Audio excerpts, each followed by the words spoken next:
أعوذ بالله من الشيطان الرجيم بسم الله الرحمن الرحيم.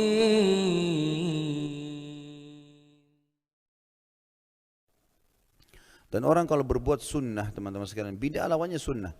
Yang ada panduannya saja, itu hidupnya tenang, bahagia. Ada panduan kita kerjakan, tidak ada ya sudah, gitu kan? Seperti itu saya sederhananya. Maka tenang hidup kita, bahagia. Agama jadi mudah sekali. Semua teman-teman jemaah pengajian yang dulunya banyak buat macam-macam bid'ah dan syirik, begitu ikut pengajian sudah berubah. Saya tanya, apa yang dirasakan sekarang? Tenang sekali Ustaz. Dan Islam kayak mudah rasanya. Ada dalilnya kita kerjakan, tidak ada ya sudah, tidak usah. أمي كم أهواها أشتاق لي مرآها وأحن لي ألقاها وأقبل يمناها. Enggak macam-macam. Yang ikut juga umroh memang saya begitu. Pulang umrah, kok umroh ini? Saya Ustaz ikut umrah ini cuma mau tahu loh umrah itu sesuai sunnah itu bagaimana. Ikut tawaf, ikut sa'i. Kok kayak mudah sekali ya? Kayak enggak banyak syaratnya gitu. Ya ini rukunnya, lakukanlah begini. Berdoa pun doalah masing-masing. Hajat yang paling penting. Jangan tunggu saya pandu. Kalau saya baca doa terus hajat saya, Bapak Ibu enggak ngerti saya pakai bahasa Arab, terus diaminkan saya sendiri yang dapat. Sampaikan hajatnya, jalan sendiri. Tapi kita pandu, ini begini, ini rukunnya, ini caranya. Oh ternyata begini ya, gampang sekali ternyata Islam itu. Memang gampang. Yang bikin rumit ini kitanya, selalu membuat hal-hal yang rumit. Harus begini, pindah rumah harus pakai ini, harus begitu, harus begini, macam-macam peraturan. Rasulullah SAW baru bangun rumah waktu baru menikah, buat istrinya, nggak ada sama sekali ritual apa-apa. Datang Bismillah masuk, sholat dari sana, ibadah lah, tinggalkan hal-hal yang dilarang dalam rumah sudah selesai. Kita enggak, ada syarat 40, ada ini, ada ini, ada ini, ada. Banyak sekali. Jadi kayak rumit sekali. Mau menikah dalam Islam simple, gampang sekali. Walinya datang, saya nikahkan kamu, yang ini bilang saya terima nikahnya. Mahar, saksi, adakan acara pesta sebentar orang makan, pulang. Sudah suami istri. Ini enggak, 3 hari sebelumnya ada acara. Sampai dimandikan pakai kembang, kedinginan pengantinnya. Masuk angin. Malam-malam lagi. Ada syaratnya, harus di teras belakang rumah, harus apa, waduh, rumit. Ini rumit, jadi macam-macam. Apalah, pokoknya kalau anaknya lahir harus apa, rambutnya dimasukkan ke dalam kelapa lah, harus tali pusarnya ditaruh, itu tali pusar biar kita taruh di tempat sampah, nggak apa-apa. Dibuang, karena disuruh buang. Nabi SAW suruh buang, Nabi mengatakan, cukurlah rambutnya di hari ke-7 dan lepaskanlah ya sisa dari perutnya itu. Disuruh buang, rambutnya ditimbang pakai timbangan perak, disodokahkan nilainya, sisanya dibuang saja, ditanam, dibuang nggak apa-apa. Ini enggak, macam-macam harus dikendi, kendinya juga harus warna apa. Begitu tuh waktu anak saya lahir di satu klinik di dekat rumah, saya nggak tahu rupanya itu dibawa ini Pak, plasentanya. Ada bahkan bahasa yang suster itu, ini saudaranya. Saudara dari mana? Itu bukan manusia itu. Itu cuma plasenta yang menyambung antara si ibu sama bayi. Kalau dia makan apa-apa, dia minum apa, kan disalurkan ke situ untuk bayinya. Ini enggak, dianggap saudaranya. Saudara dari mana ini? Kan jadi kemana-mana gitu ya. Karena sudah jauh dari agama, jadi kemana-mana. Ini kalau kita mau jabarkan banyak sekali gitu. Banyak sekali. Ada yang mengaku saudaranya buaya. Ya. Saya dengar begitu. Nanti saudaranya buaya, saudaranya sering datang dulu ketemu neneknya lah di belakang rumah lah segala. Dari mana hukumnya manusia bisa punya saudara dari buaya itu? Manusia ya manusia, nggak bakal pernah bisa, gitu kan? Nggak mungkin gitu loh. Maka ini kadang-kadang kemana-mana bahasannya, karena sudah ditarik ke situ, padahal sebenarnya tidak ada, tidak ada. Buaya ya buaya, manusia ya manusia, hewan-hewan, ada alamnya sendiri kan gitu.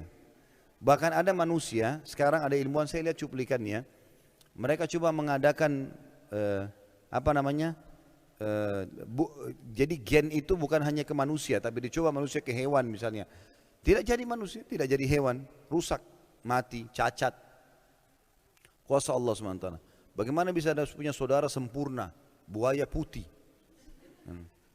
buaya ini dan seterusnya. Ini subhanallah, harusnya bisa diperbaiki ya. Tapi sayangnya kita benda turun-temurun. Sampai ada neneknya mengatakan, itu kau jangan lupa kita ini keturunan buaya. Jadi mudah-mudahan saja bisa dipahami, diperbaiki ya. Saya tidak bermaksud siapapun ya, karena saya tidak tahu ini ya. Saya cuma mengatakan apa yang saya dengar dan saya disampaikan. Karena banyaknya yang terjabarkan ini, kalau kita buka pintunya, nggak kembali kepada syariat Islam, nanti kemana-mana ini. Apa saja bisa jadi. Dan manusia suka ngarang-ngarang. Sekarang gini, kita jalan di jembatan nih.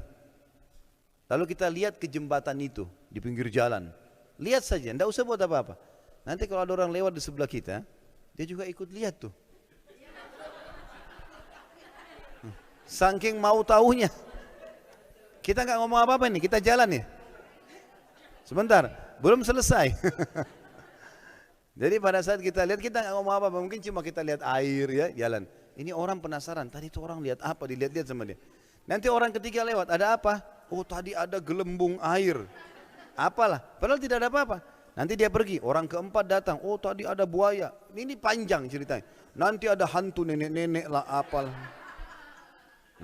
Kan begitu. Satu kampung jadi tahu, takut lewat situ kalau malam Jumat. Karena begini dan begini. Karena begitu. Dan mulut ke mulut. Dalal tidak ada apa-apa. Sungai itu, bumi ini makhluknya Allah. Nggak ada hubungannya. Ya, jadi harusnya kita pahamin. Dan seorang muslim harus kembali kepada kemuliaan Islam.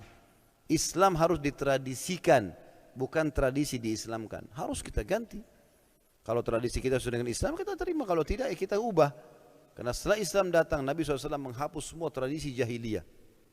Waktu beliau bebaskan kota Mekah, lalu beliau kumpulkan masyarakat Quraisy di depan bukit Safa, sambil beliau berkata, ketahuilah, semua tradisi jahiliyah di bawah telapak kakiku. Kata Nabi SAW, tidak ada lagi. Tawaf telanjang, waktu itu orang mereka tawaf sambil bersiul, tepuk tangan. Awalnya tawafnya Nabi Ibrahim AS bagus, pakai baju segala macam. Mereka kembang-kembangkan sendiri tuh. Rupanya untuk menjadikan masyarakat Mekah supaya hidup, mereka syaratkan, penduduk Mekah itu syaratkan, harus beli baju dari Mekah baru boleh tawaf. Kalau bukan buatan Mekah nggak boleh tawaf. Yang tidak punya uang beli, telanjang.